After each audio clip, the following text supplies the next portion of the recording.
j'interviens aujourd'hui en relation avec le travail, donc la mission qui est confiée à votre personne dans le cadre du ministère des Affaires étrangères et des Sénégalais de l'extérieur. Je parlerai tout de suite de la diplomatie économique parce que, en lisant à la page 455 du rapport, je lis in extenso, elle a également rappelé que dans le cadre de la diplomatie économique, notre réseau s'emploie quotidiennement à assurer une promotion optimale de la destination Sénégal et d'orientation des investisseurs en accordant une place prépondérante aux affaires et à l'investissement privé.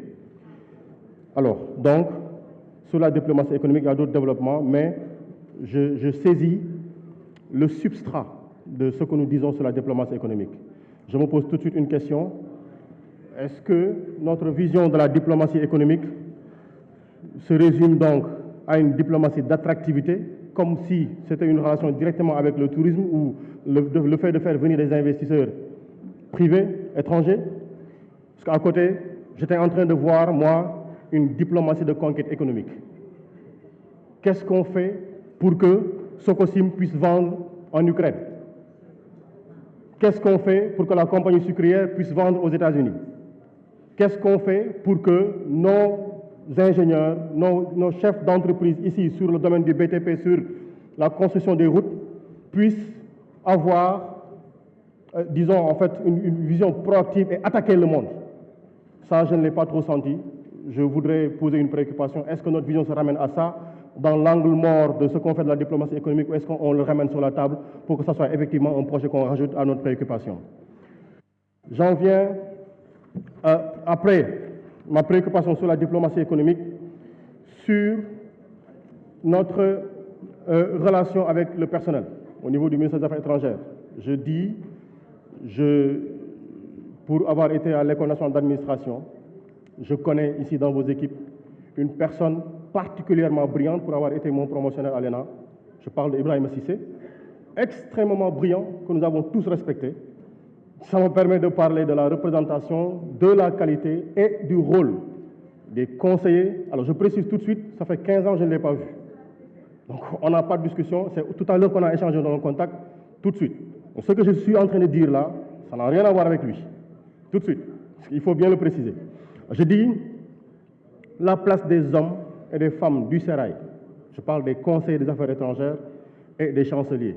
Parce que dans le personnel aujourd'hui, il y a énormément d'hommes qui ne sont pas du Sérail, à qui on a confié énormément de missions, énormément de responsabilités, alors que nous avons des hommes formés pour cela.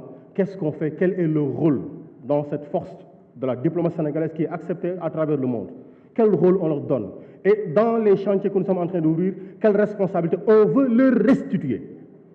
C'est une préoccupation pour moi. Je parle de la revalorisation du traitement du personnel. Il y a une préoccupation là-dessus qui est agitée. Je pense que des collègues députés en ont parlé. Je n'insisterai pas là-dessus. Je parle du remboursement des frais de scolarité. Alors, on a vu aujourd'hui beaucoup qui sont dans les pays étrangers pour lesquels les frais de scolarité sont remboursés à moitié pour un certain niveau. Et pour d'autres, donc pour l'école élémentaire, je pense, ou pour en fait, la moyenne, il n'y a pas du tout de remboursement. Qu'est-ce qu'on fait à ce niveau-là? Je parle également de l'indemnité de logement, parce que parfois, le coût du logement fait que nos représentants sont obligés d'habiter bien loin de leur centre d'intérêt professionnel. Pourquoi? Parce qu'il y a cette question-là qui est posée. Qu'est-ce qu'on fait pour apporter des réponses et pour leur permettre d'être efficaces, mais surtout concentrés sur le travail?